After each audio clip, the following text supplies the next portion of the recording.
Kama huku wa kivuli. Nataka nikushikie uanze kutetemeka. Hayo ukishika ukitetemeka na kwanza acha kutetemeka wewe. Nitetemeka tena. Naziweka chini. Sisi tunatetemeka mpaka nikakulia huruma. Maana ukitaka ujanja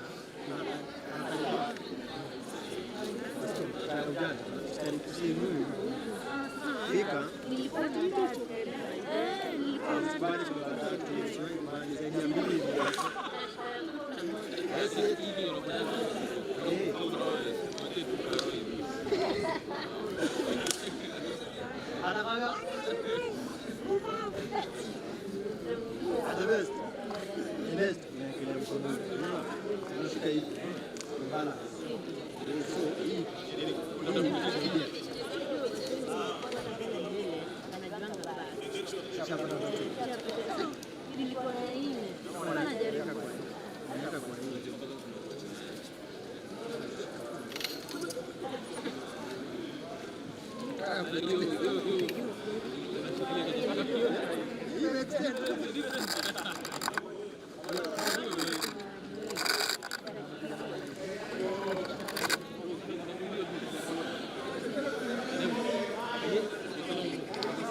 Oh, by us and the book shoot it.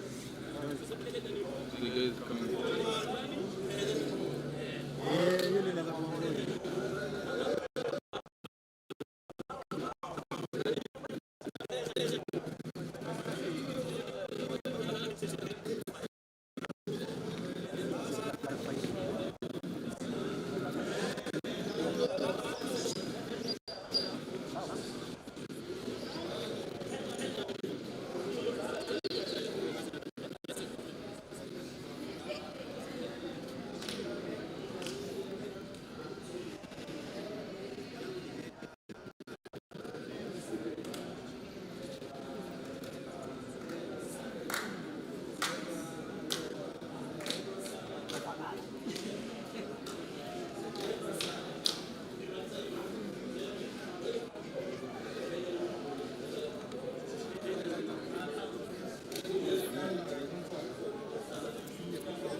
the equivalent of the online rate.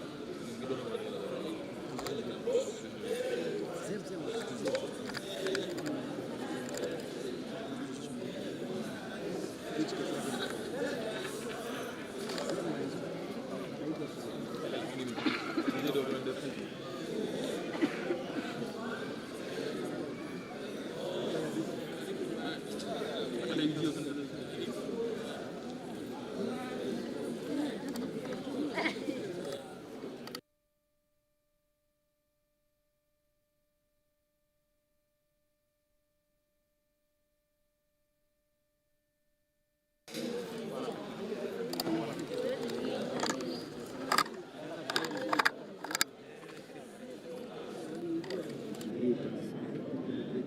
yale mambo yaliharibika.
Gloria Kimani, who has been left behind, and shall I say there were other passengers without saying more. We were denied entry. I particularly was asked why I was going to Tanzania. And I said I was a guest of the East Africa Law Society. At that stage, the immigration officer took my passport, told me to wait. After a while, he told me to go to the supervisor. While with the supervisor, Lynn and Gloria joined me, and the common thread between us was that we were guests of the East Africa Law Society. They did not ask any other question. We have been detained at the airport for about 6 hours. We had an officer guarding us. We were not in handcuffs, but we were detained and under guard. And they communicated after 1 hour and said, we have been denied entry. We were led to the baggage area to pick our baggage, and we have stayed under guard at the airport until we were deported on the KQ flight at 3. They were demanding that we talk to the airline and we pay for the change of ticket. Finally, Kenya Airways told us they have made arrangements with them, so we do not know who paid for the change of the flight or whether they waived. Gloria was left behind because they had difficulties with her ticket, but she has just texted me and told me she'll be coming on the 8:45 flight. Our detention, deportation, and denial of entry is problematic in several ways. One, we are citizens of the Jumuiya. We therefore have a right to visit the Jumuiya. We have not committed any criminal offense, nor are they alleging that we have committed any offense, whether here at home or in Tanzania.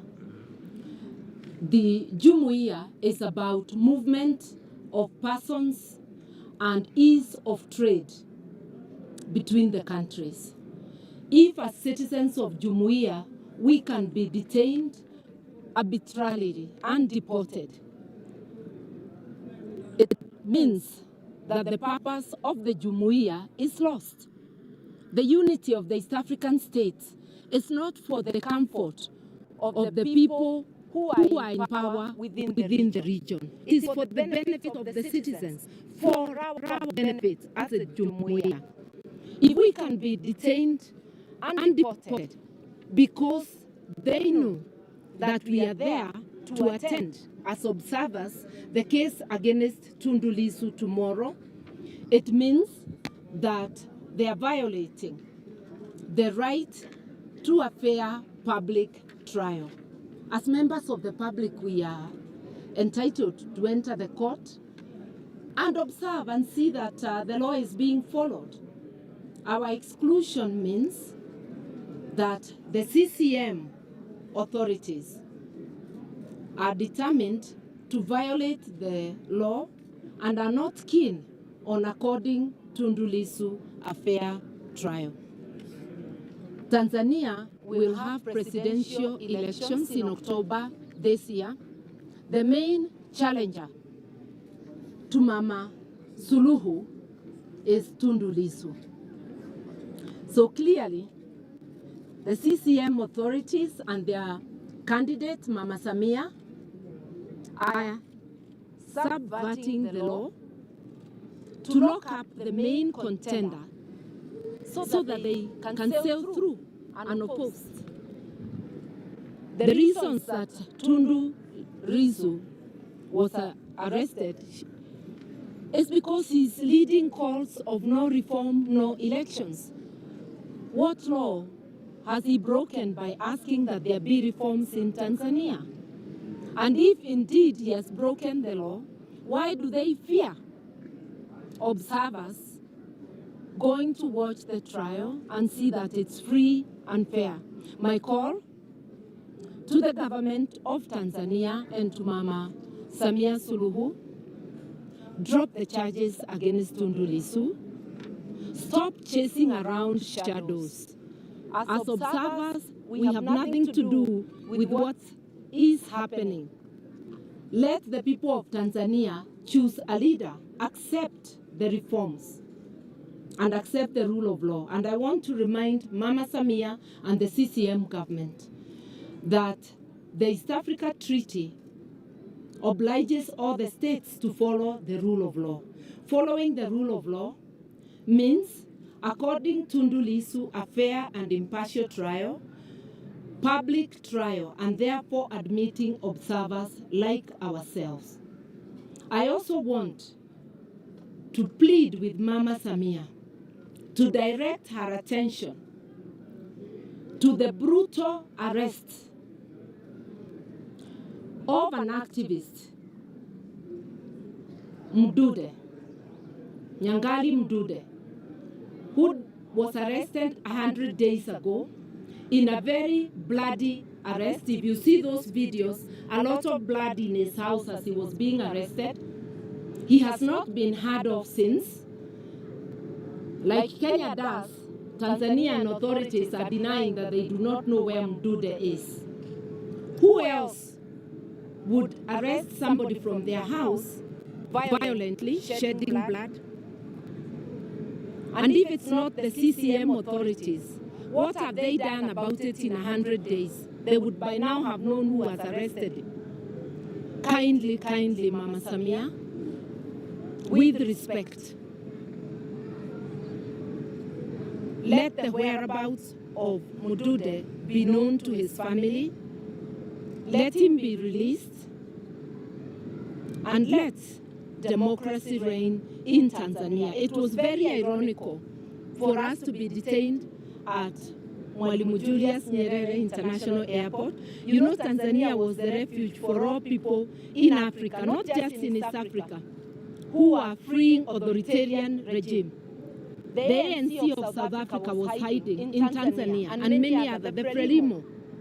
Today, at an airport named after the great leader of Tanzania, Julius Nyerere, we were detained for no offense, for merely seeking to go and stand in solidarity and to observe the trial of Tundu Lissu. We thank you very much for your attention, and we call upon all leaders of the East African states. We notice that it's like there is now collaboration in oppressing citizens. We want to tell you that citizens of East Africa, and I am one of them, we are not going to take it lying down. We will push back, and we shall not surrender to tyranny. Yeah. It's for the first time we're seeing this. A person of the caliber being supported for Tanzania or any other neighboring country. For the first time we're witnessing this. What do you think? Where do you think we are going? Where do you think we're heading to as a country, as the East African community? In a very bad place. And I must disclose that through the phone of the Kenya Airways desk person, I spoke to the ambassador of Kenya to Tanzania. He told me he was in Kenya. He sought to speak to me through the airline desk. And he said they were looking into it. If Kenya has not issued any note of protest, then they are collaborating in the deportation of an East African seeking to visit a fellow East African countries. Beware, citizens of East Africa, that our leaders are collaborating to oppress us.